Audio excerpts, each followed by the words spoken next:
Dasung has pioneered secondary monitors and has one of the fastest, if not the fastest, refresh rate on any e-paper product. They have also took a stab at making some incredibly high-spec tablets called the INKNOTE e-reader.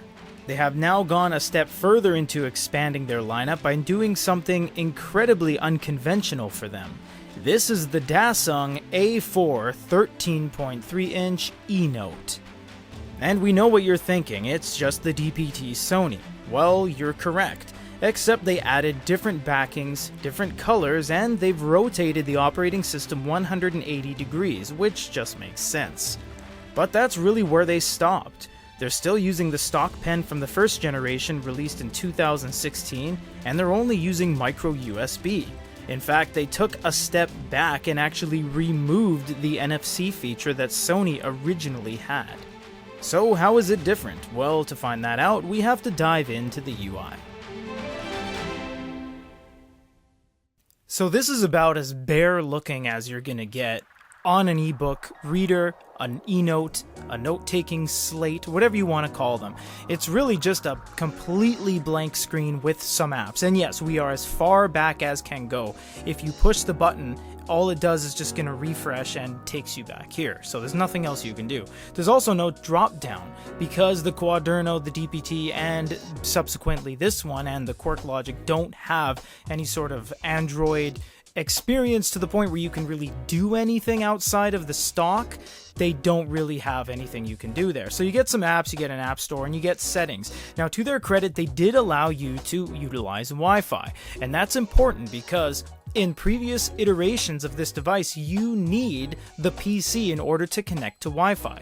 On this one, you don't. You can use Wi-Fi right out of the gates. Otherwise, this is just the standard DPT settings. When you go to more settings, then you get an extended list. You get all the same things, the pen calibration, the pen color that you did on the Quaderno, but you also get some other things down here, and you can see a side-by-side by clicking the video card up above and looking at one of the reviews of the previous models. You can also do a factory reset and a system update from here. Looking at the pen before we go any further here, yes, this is just the standard DPT pen. However, unlike Sony and Fujitsu, they didn't brand this with anything. This is just the DPT-A pen. Now that's weird because they branded the box and the materials but didn't brand the device. They just put a sticker and didn't brand the pen. And that's very strange, but all the same you can use this or the Fujitsu or the Sony because they all come from the exact same place. Yes, you do need to charge this with a micro USB cable, and no, you cannot use it without charging it. Unlike the BIGME Goody Reader collaborative pen where you can actually use the Wacom, this doesn't have Wacom. This is a proprietary EMR, electromagnetic resonance, and that's it. You can do a few things which I'll show you in the note-taking section coming up right now. Much like the DPT and the Fujitsu, you have to choose your template first. So we'll do a blank portrait because that makes the most sense. Now, I don't care what you guys say or who you talk to, this is the best writing experience ever. When it comes to feel, there hasn't been any other competitor to this. This is the greatest writing feel of any unit you're ever gonna do. I'm sorry that Remarkable has these 4K, 8K ads that say they have the best paper-like feel. They don't. These guys do. Sony, Fujitsu, the Alteric Note, and the Quark. And now, the A4. These guys are the best. No real credit going to Dasung for that, because this is the Sony hardware, so all the credit goes to Sony. Now you get a couple things here, as we mentioned. You can erase by pressing the button here, which is really cool. It's very responsive as well. And you don't have to toggle between any of the elements, you just simply erase like that. It's really quick. This one is for highlight, which we'll show you on a PDF in a second. If you tap the center, you get a few ways to change your experience. Blue and red, pen thicknesses, no, there's no pressure sensitivity, and you get eraser size. Also here you can tap the circle in which you want to zoom, so you can zoom like that, and that'll zoom in, and you can press this to exit back out. And you only have search, which only works in PDFs because there's no text on here. You can delete the document, and you can do 2-page spread. 2-page spread is very useful. 2-page spread actually splits the entire device into 2 individual Dasungs. So you have a Dasung on the left and a Dasung on the right. And yes, they interact autonomously. So I can open up the PDF that I want to open up on here, take notes on it all day long, and still have my notebook open on here.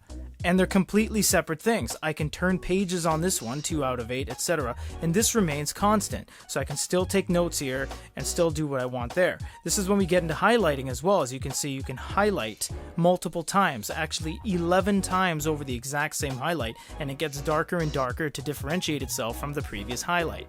This is really cool because this is one of the first times in the e-reader world that when you have large screens that you have enough screen real estate for 2 devices. For example, if I reach off camera here and put an e-reader on this side, you can see that not only is it bigger than the e-reader by a long shot, you actually get a whole other one on the other side. So this is really, really useful. It genuinely is, and you have complete control over each individual side.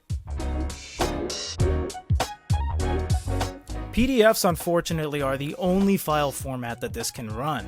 There is no other file format you can put on here and it will not work. With PDFs, however, you can edit right away and you can do highlighting, which we just showed you. Highlighting is very useful because it actually finds any text element on the screen and will allow you to highlight that. So you can see here's the specs of the device itself, and it is the exact same as the Sony DPT, and it tells you a little bit about the pen, for example. So you can highlight anything you want, you can note take anything you want, and you still get the same palette up top with the different pen colors, the thicknesses, and the eraser sizes. Once you're done with the document, you can do a whole bunch of things here. You can do delete this, you can do page flow, you can actually jump to another page, look at the thumbnails, annotation list, and area selection that will allow you to select a certain area of something you drew and cut, copy, and cancel that thing. So we can move it over here, we can move it over there, and we can say done, we can copy it, we can move it to another page and stamp it over there as well. There's nothing really outside of that you can do except for the Dasung App Store. Now, very important something to mention here. These apps you see here are the only apps that will work on this. You cannot sideload, you cannot go to the browser and utilize the package installer. There is no other way to get applications on this unit. Dasung told us directly, we gave this to our labs, they weren't able to figure it out based off of what they've created. Yes, you can root it, yes, you can change the operating system, but out of the gates, you only get these, and that's it. One final thing we must mention is that it's a little bit of a hodgepodge construction. For example, they changed the back, which is really cool.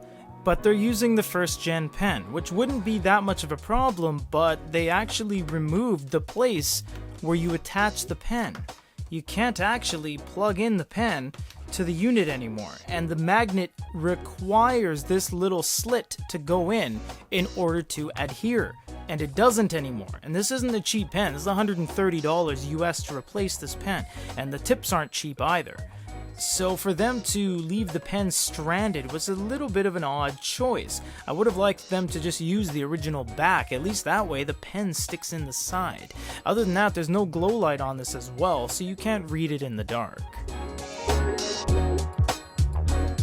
This unit is interesting to say the least.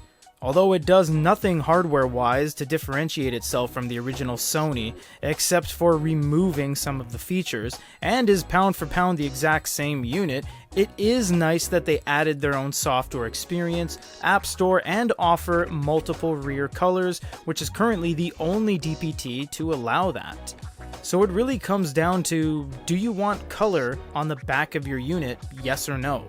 Other than that, there isn't a whole lot of reason to go out of your way to buy this unless you want to support one of the strongest companies in the e-reader game today.